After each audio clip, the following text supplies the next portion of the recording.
Hey everyone, you're listening to InfoQuench with Jeff, and Amy, a podcast with tips to make your life easier. covering pop culture, parenting, travel, minimalism, and more. Hey everybody, and welcome to the InfoQuench podcast. I am Jeff. And I'm Amy. And I have no idea what this podcast is going to be about. It is going to be about New Year's resolutions. We're New on Year's theme. resolutions. Yeah, so hope everybody had a good holidays and a good New Year's. It's not here yet, but it will be by the time you hear this. No, not really, because we're actually going to release this podcast before New Year's. Oh, well, there you go. So you'll be all prepped and ready to set your resolutions. You can tell who plans this show, right? And, well, some of the most common New Year's resolutions are, can you guess? Can you guess what they might be? Quit smoking. Yes. Yeah, quit drinking. Yes. Yeah, and that was on the list. Exercise, lose weight, start a new hobby, read more. Those are the highlights. Those are the ones people are going to year after year. And what you'll notice is that some of those are new things to start, and sometimes the resolution is something they want to stop. Yes, that's true. Right?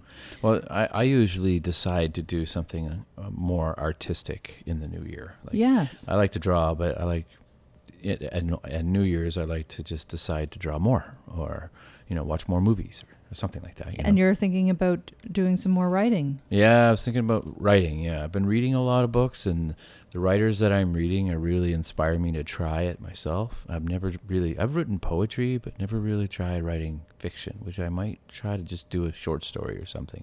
Yeah, I think that's awesome. You were interested in doing that at one point too. Yeah, we were talking about how when you really read great stuff, Mm-hmm. like when you're reading authors who are just like a master of their craft, it is inspirational to want to try to do it. But then when you actually put pen to paper or finger to keyboard, it is much more difficult than the masters make it appear. I know. I just read the book by George Eliot Clark called George and Rue, which is really great. He's a Nova Scotia-based writer, and he wrote this book about these two brothers who committed this horrible crime in the 40s. They killed a taxi driver, and it's like loosely based on the actual event, but it's fiction, right? So, but he's such an incredible poet that it's just a joy to read his fiction. I can't wait to read more of his books. George Eliot Clark, check it out. Awesome. Little bonus book review. A little bonus book review, I know. So I structured this episode around another book that I recently read called Atomic Habits, and New York Times bestseller. It was written by James Clear, and it's all about habit building. Okay. So I'm just going to go through some of the principles in that book, but it is a great book. So if you are looking to learn more about how to introduce new habits into your life or break habits, it's very thorough. It's an easy read, nice chapter summaries. I do highly recommend it, but I'll give a little bit of an overview of the framework in this episode so that you can apply it to your New Year's resolutions. And the idea of the atomic habits is that it's the small changes that make, a big change in our life. So it's all the little things we do up earlier that contribute. All the things that you do when you get up earlier, kind of thing. Well, you'll often hear people who are trying to write a book. They'll say they just need to get into the habit of writing. It's true. That is the biggest thing. You have to, Even if it's just do it. A few pages a day. Even if it's crap, you just the age-old thing where you just crumple up the piece of paper and throw it in the waste paper basket and try it again, So the idea is just that, the way atoms are sort of the building blocks of molecules, atomic habits are the building blocks for remarkable results. Oh, okay. So that's really the theme of what the whole book is about, and that these little tiny changes will give you big rewards in the end. So the author himself suffered and it was a little while back that I read this book, but I think his injury was someone actually launched a baseball bat into the stands. He got struck and suffered, a brain injury from it, and had a long recovery. Wow. But eventually he was able to get his own baseball career on track, and just by making small gains. He talks about, even if you make a 1% gain, every month, that there's the power of compound interest. You'll see big rewards in the end. And he did ultimately end up being on the All-American academic team for baseball. So he was able to reap the rewards of good habits. That's fantastic. Good habits will definitely improve your health and all kinds of great things. So one of the fascinating things I found about this was he really talks a lot about how we cling to different identities. So Okay. if we have an identity, something that is part of who we are, Right. it's harder to get beyond that. So you may consider yourself a smoker. Or an artist. And then- Okay, that's more probably more on the positive side of things, right? oh, you want to go to the negative? Okay. Well, no, it works on both ends, right? Yeah. So are you somebody who writes or are you a writer? Right. And when you move to exactly. the point where you consider yourself a writer, Yeah. then that habit becomes part of your identity, and it's much more ingrained into who you are. It's part of who you are, and yeah. it's less likely to be lost. That's true. You're going to carry it on. You're going to feel a lot more of a fully formed person kind of thing, Right. would you say? So having that, taking that initiative to take ownership and say, you know what, I'm not just somebody who goes for a run. I'm a runner. Yeah. That I'm not just it's somebody going- who paints pictures on the weekend. I'm an artist. it'll reinforce your habit and keep you, doing that thing over and over again, because now it is part of who you are. Mm-hmm. On a, That's really interesting. I found it fascinating. Mm. I think it is definitely part of who we are. I mean, we definitely label ourselves as certain things. Like you might say, I'm not a morning person. Yeah. And you go through life saying, I'm not a morning person. Well, if you Yeah, want to have the habit you're of right. getting up early and you continually tell yourself you're not a morning person, then you're going to struggle with developing that new habit. That's like people who say that they're not cat people, or they only like dogs. Yeah, Never maybe they just understood haven't that. met the right cat. They haven't met Charlie. Right, Charlie? Or it's people who say, I'm always late. Yeah. Then you will always be late. It's a self-fulfilling prophecy. is, You yeah. will always be late. So, It's a good point. think about the internal dialogue and how you label yourself in forming your new habits when you're coming up with your New Year's resolutions. I personally love the new year. I love the process of resolutions. Not enough to do the polar dip, though. Not enough to, well, there's, I know, and we have friends that do the polar dip, but that's And not yeah, really a good on resolution. them, That's that's a health risk. I guess the whole idea is just washing the old year away, right? And then just wading into the new year. A baptism into of the sorts. freezing, cold new year. I don't know. I think it's like a heart attack waiting to happen. There's other ways to do a baptism, though, for New Year's than running into a cold ocean. You could just drink a whole bottle of wine. Yeah, that's right. Pickle yourself and then you're good to go. All right. Where were we? Okay. So the next key piece I found, or that I like, the nugget. I hate that word, but I'm going to use it. Yeah, anyway. nugget of information. Little nugget I took it out of We this quench book. people's information nuggets. I don't know what Oh, that means, God. but anyway, go ahead. Is that our environment is key to our habits and our behavior. So the writer actually describes environment as being the invisible hand that shapes our human behavior. And if you think about somebody who is Yeah. a drug addict They're an observer. Right? and they are in rehab, Mm-hmm. they are in a perfect environment to support recovery. Yeah. And often when they come out of rehab and they're surrounded again by devices. old people, old habits, Mhm. old acquaintances, then they tend to, or they can, We're watching that right now Go on a back. program called Euphoria, which we'll talk about what at a a later date. crazy program. It is crazy. HBO. That deserves a You've little done tangent. it again, HBO. We were at a Boxing Day gathering with friends, and one of our friends, we were talking about Fleabag, and Yeah, they said Fleabag. they'd heard great things about Euphoria too, and it's based off of Israeli. originally it's based off an Israeli miniseries, but it's an HBO fully Americanized series that we Yeah. were watching, and wow, It's if really you have intense teenagers, and- it's terrifying. Yeah, it is. Wow, that was okay. That was a Little big tangent, aside. but anyway, So you got if a you book are review and a show review. if you're looking for something more to read, or Euphoria. something more to watch, yeah, HBO. Euphoria, and you might have to do some digging to find that, but you'll figure it out.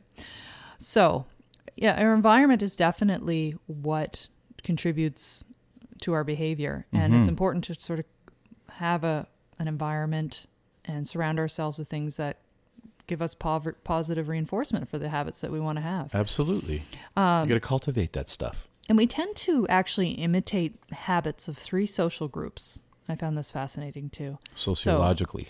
Sociologically speaking, Right. Look at how easily that rolled off my tongue, even with a glass of wine under it.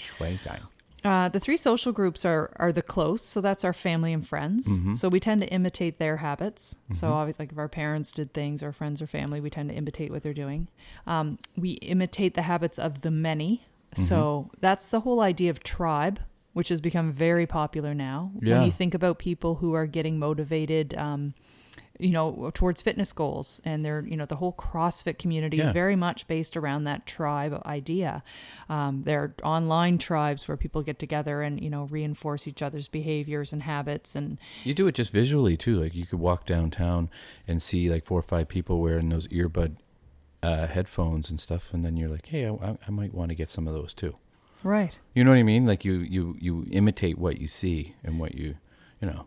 So there's the close, the family and friends, the many, the tribe, and then the powerful. So those are people with status Like and, Bill Gates. and power, prestige. And Michael Jordan. Yeah, the influencers. So Right. those are sort of the 3 groups that we tend to imitate the habits of. So, pay attention to who you're, maybe following on Instagram, who you're surrounding yourself with in daily life. Actual influencers, though, on Instagram seem to be they seem to be hollow people. They don't seem to be real to me.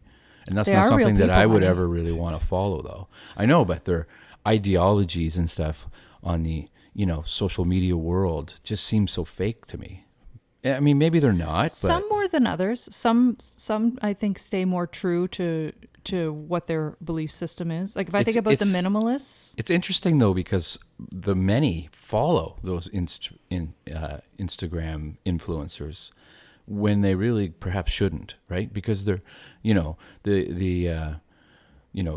the very skinny women that are on Instagram want the people who are following them to emulate them and have the same body when perhaps maybe they can't, But maybe the influencer is somebody who exudes body confidence in all shapes and forms. True. So I'm sure they're giving a very positive that exists, influence. but for the most part, I think it's somewhat negative. I don't know. Maybe I'm not. I'm Maybe I more need to of an look optimist. into it. Maybe I need to look into it. But I'm on social media quite a bit, and I think that there are definitely those who are driven by the almighty dollar, and they're pushing ads and products and that sort of thing. And then there are those who stay true to their values. I guess what I mean is like, inspirational. I can see influencers going to a spot and trying to get the very, very like the perfect photograph just to put on Instagram to get all those likes. But at the same time, they're not really enjoying the environment that they're in. They're not looking at the sunset. They're just like, will it make a great photo? You know what I mean? Okay. That's where I'm getting at. Like they just it's kind of hollow that way. I'm making the argument, I guess, that their influencers come in all shapes and forms. I mean, the Dalai Lama is an influencer. Yeah, that's true. There are people who, he exhibits compassion, and so which is very positive. I think a very positive contribution to the world. Plus, we have like our own free will. If we don't want to be influenced, we won't, right? I mean, we see like thousands of advertisements in a day, and they don't all influence us to buy that product. So we have like free will to decide against those things. But anyway, this is a huge aside. So get back on But we topic. definitely imitate habits of those groups. So pay attention to who you're surrounding yourself with, because those are the people that you are likely going to reflect the same behaviors. So in looking at, Atomic Habits, the writer James Clear talks all about, I guess, essentially a 4-step pattern. So when we do any type of habit, or we follow this pattern of cue. So we get a piece of information that suggests that there's some sort of reward to be found. We're cued by something. Yeah, it could be the smell of a cookie. Okay, I see what you mean. Or we walk into a dark room salivating dog. and the room is dark, and Yeah. we're like, okay, that's a cue. Okay. Then number 2 in the 4-step pattern would be the craving. So that's the motivation to change something to get a reward. So it might be tasting a cookie, might be something. Or you might be thinking, you know what? I want to be able to see. This room should be lit up. So then that initiates number 3, which is your response. Yeah. So that's the thought or the action that you need to do to get that reward. We just talked about that recently about getting better lighting in Huxley's room so we can read him stories.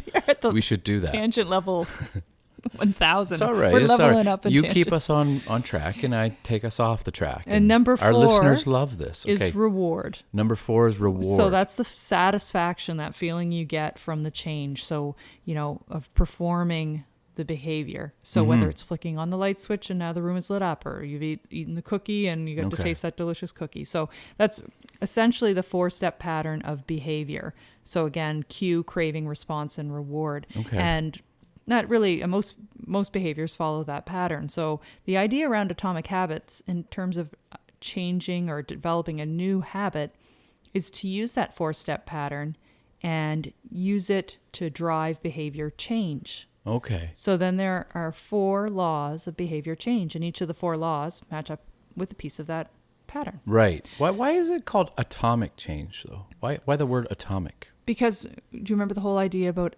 atoms being the building blocks? Oh, you mentioned that earlier. Yes. Right. Okay. Yes. Sorry. Yeah. Hopefully the listeners caught that at the beginning. Yeah. And I certainly didn't. So hopefully you did, loyal listener. Thank you so much for listening. Thank you, honey. Yeah. It was really, repetition is key, right? Repetition is key. Repetition is key. Repetition is key. So 4 laws of behavior change. So think about these when you're looking at your New Year's resolutions and how they might apply. Okay, so let's apply them. All right. The first law is to make it obvious. So what your habit is, you have to make it obvious. You So have to make by the posting cue- it on Facebook. Make the cue obvious. So design your environment so that it's conducive to the good habit. Right. So if you're like wanting to write something, you should have a place to write, like and a nice pen and something, Right. or just like Have it a visible. comfortable, like relaxing environment with which to write. So it's if you want to eat more fruit, don't hide them away in your fridge. Put them on display so you see them. So make them on it display. So make the cue obvious for that habit that you want to form, whatever it may be. Yeah. And some other things just around that idea of making it obvious.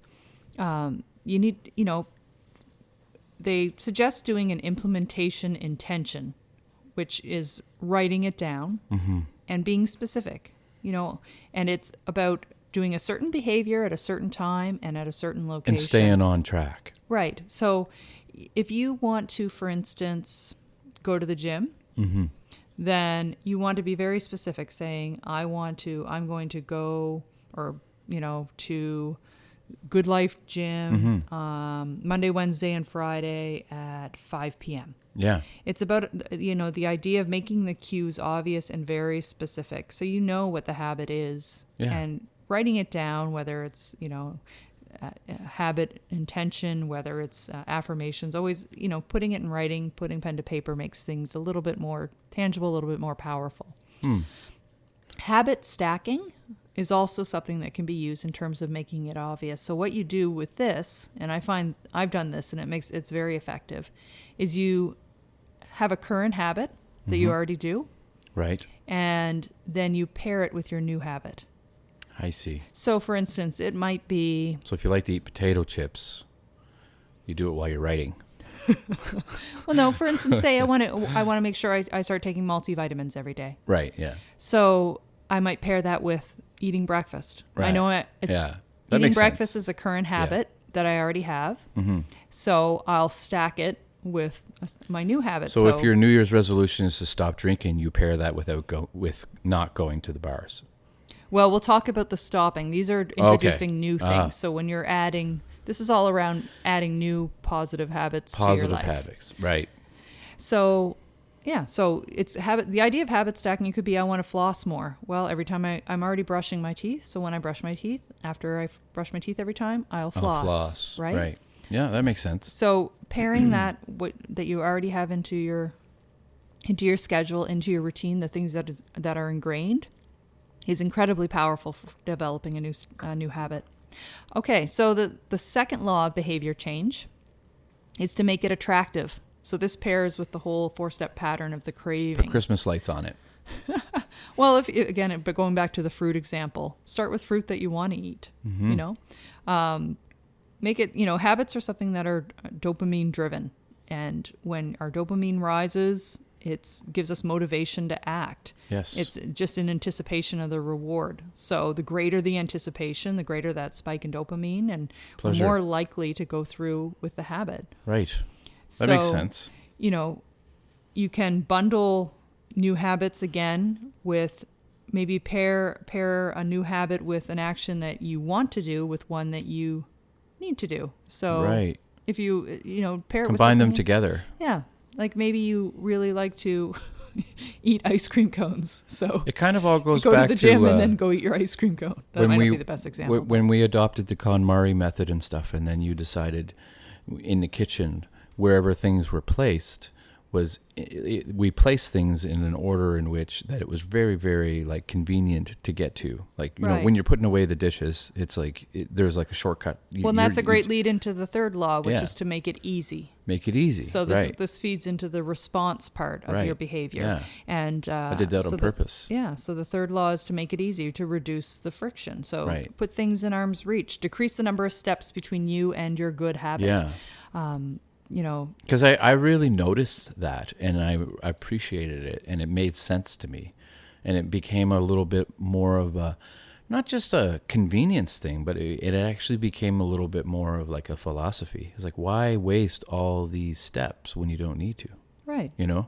Yeah. And if things have a place to be, then put them back in their space. Right. Like you don't want to put your silverware, for example, like at the other end of the kitchen when it could be very close to your plates. Anyway, just saying. Another principle in this book is just the idea of, starting out with just 2 minutes of a habit. So the key to building the habit isn't just how long you're doing it for, but it's that you've initiated and, started to do the habit. So even if it is 2 minutes of, if you're trying to start meditating, just start out with 2 minutes. Yeah. But the more times you do that, you can eventually build beyond the 2 minutes to whatever your ultimate goal is. But in terms of instilling a habit, it's the repetition that is key to get that habit automated as part of your overall behavior. So can I ask you, after all this conversation, after all this information, what is your New Year's resolution? We're and not how, done. No, well, you can when I'm finished. Okay. Jeez. All right. Okay. I'm going to lose track, and Okay. our listeners will too. And we're running out I'm of looking time. out for you, listeners. Okay. Sorry. Oh, the pressure is on. Jeez. So, yes, the third law was to make it easy in terms of the Yeah. response. And the fourth is to make it satisfying. So that's where the reward part of the pattern comes Oh in. yeah. If you're not enjoying the changes that you're making in your life, then why make them? Yeah, so make sure you have positive reinforcement, and an immediate reward is important. As soon as you complete the habit. We all know this, like if you're As soon as you write that first page, you have a bag of chips, kind of thing. or if you're potty training your kids, you don't tell them they're going to get a reward in a week. You give them a reward Right immediately. away. as You're soon right. as We they- learned that one the hard way at points, but it works. Yeah. And you can use, a habit tracker to help, keep track of your habits, kind of sort of keep a habit streak going. And in the book, they talk about, Jerry Seinfeld talked a little bit about just how he came up with a consistent habit of writing jokes. And he did something as simple as mark an X on his calendar To write that he wrote a joke that day. Oh. And he wouldn't want to break the streak. He'd want to make sure he had an X in every box. And my dad always did that with he with was his walking in the yeah. morning. That was great. And it's, a very simple thing to reinforce the behavior. But once people get that You're streak absolutely right. going, whether Yeah. it's, exercise or whatever your new habit may be, it doesn't have to be incredibly complicated. No. I mean, there are all kinds of the more different simple, habit the better. trackers you can get. You can use technology. There's apps that can help you with details. But Fitbit. sometimes just an X on the calendar to say Yeah. you did it is enough to reinforce that behavior. And then, Absolutely. and then, yeah, but definitely the reward piece is important. We're more likely to repeat the behavior if the experience itself is satisfying, and the reward is part of what the accomplishment, but also the reward gives us that satisfaction. Absolutely, yeah. I agree with that. So the cardinal rule of behavior change is that which is immediately rewarded is repeated, and that which is immediately punished is avoided. Mm. And you think about like the whole Pavlov's salivating dog. That's right. Pavlov's Heard the salivating Ding dog. of the bell and thought it was getting fed. But oh no. So the first three laws of behavior change, just to kind of recap, were to, make it obvious, make it attractive, and make it easy. And that'll increase the odds that you'll perform the behavior. And then the fourth law is to make it satisfying. That will increase the odds that you'll repeat the behavior. So Well- the first three are about doing it in the first place. And the last one's all about making sure that you repeat it the next time around. And what's fascinating about this is when we sort of look at that behavior pattern of, cue, craving, response, reward, and then we look at these laws for developing new habits, making it obvious, making it attractive, making it easy, and making it satisfying. You can basically just do the reverse of those if you want to break a habit. Oh. So instead of making it obvious, you make it invisible. Right. So you throw those weights out into the snow. Well, no, if you're a smoker, you get rid of your lighters. Don't have your ashtrays Right, in eyesight. Yeah. That makes sense. Number 2 is make it unattractive. Mm-hmm. So highlight the benefits of avoiding the bad habit. I mean, you look at the warnings on cigarette packages. That warn people They off. just got more and more intense, didn't they? Right. And then number 3, don't make it easy, make it difficult if you're trying to break a habit. Increase the friction. Increase the number of steps between you and your bad habit. If it's, the people you're surrounding yourself with that need to change, then so be it. Yeah, if you don't have to be around people who smoke, then don't be, and that will help you. Hide all your lighters. Hide all your lighters, yeah. And then instead of rewarding it, make it unsatisfying is the 4th law, to break a habit. So put spikes on your lighter. Well, maybe you have spikes on your ladder. Put needles on your lighter so that when you grab it, the needles pierce your skin. Yeah, keep it red hot so that it just burns your flesh. No, but a lot of people will put mud in your cigarettes. Anyway. Will put something online. They'll do a post on Facebook. They want that accountability piece, so they'll put a post on to keep themselves accountable, whether it's to break a bad habit or to start a new one. A lot of people like to post if they're doing workouts and things like that. It helps keep them motivated. It gives them positive reinforcement. When people do that. All of those pieces are part of behavior change and reinforcement. And also developing that tribe. You get the comments and you get people supporting you. Yeah. Maybe people who have also gone through trying to quit drinking or quit smoking or lose weight, or people who are also trying to get to the gym more or read more or start a new hobby. So that was a lot of information. But so what is your New Year's resolution then? And how are you going to stick to it? Well, and so that'll be a good recap for our listeners because we talked about how to do it. Now let's put it into motion. All right. So what is your New Year's resolution? I have more than one though.